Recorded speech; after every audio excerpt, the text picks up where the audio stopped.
In the end, it doesn't even matter. Father's dead. I had to. So now we're grunting. So what? We will have to avenge our father's death. We raised a great army. An army bigger than ever before. Not such a great army after all, my Lord Bishop. Can we not expect to dispose of these heathens quite easily? I'm not sure you realize the scale of their possible retribution. Ragnar Lothbrok was not only their king, father. He was the most famous man in the world. They're here. Who's here?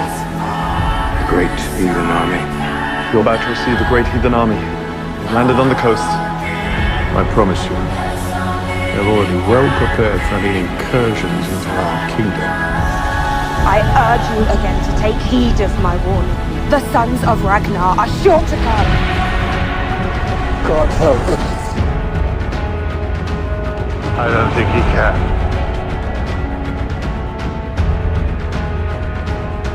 In the name of our dead father, in the name of Ragnar Lothbrok, the greatest hero of our country, we declare war on the whole world. I shall not enter Odin's hall with fear. The Aesir will welcome me. My death comes without apology. And I welcome the Valkyries to summon me home. There, I shall wait for my sons to join. And when they do, I will bask in their tales of triumph.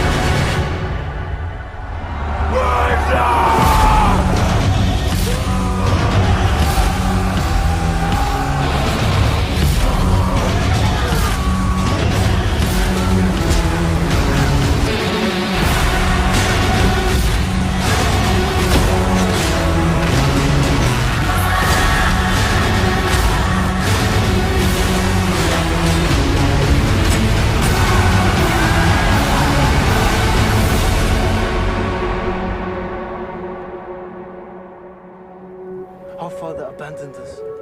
We were just kids and he ran off. He betrayed our name. He was not truthful or honest. You can all say whatever you want, but he was a human. A man with many dreams and many failings. Despite all his failings, he's still the greatest man in the world. It's time.